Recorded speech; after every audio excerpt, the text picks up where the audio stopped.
আজকে আমরা বানিয়ে নেব স্প্যানিশ অ্যাপেটাইজার এগ ক্রোকেটস। তো এর জন্য দুটো ডিম নিয়েছি। সেই ডিম দুটোকে এবার মাঝখান থেকে এরকম চৌকো চৌকো করে কেটে নেব। ডিমগুলো চৌকো চৌকো করে কাটা হয়ে গেলে আমরা একটা ফ্রাইং প্যানের মধ্যে দিয়ে দেব 2 চামচ মতন বাটার।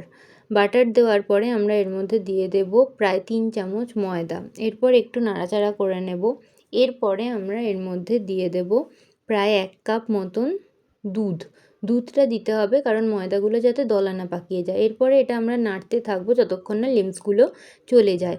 লিমসগুলো চলে গেলে এর মধ্যে আমরা দিয়ে দেবো আমাদের টুকরো করে রাখা ডিমগুলো। তারপর পুরোটা আরেকবার ভালো করে মিশিয়ে নিয়ে আমরা দিয়ে দেব স্বাদ মতো নুন আর গোলমরিচের গুঁড়ো।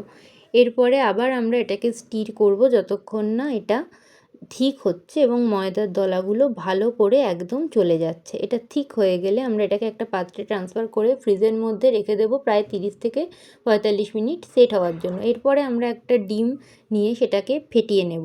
তারপরে আমাদের ওই ডোটা থেকে আমরা কিছুটা অংশ কেটে নেব, নিয়ে এরকম লম্বা সিলিন্ডারের মতন শেপ দেব। এরপরে আমাদের ফ্যাটানো ডিমের মধ্যে এটাকে ডিপ করব, তারপর ব্রেড ক্রাম্বস দিয়ে কোট করব।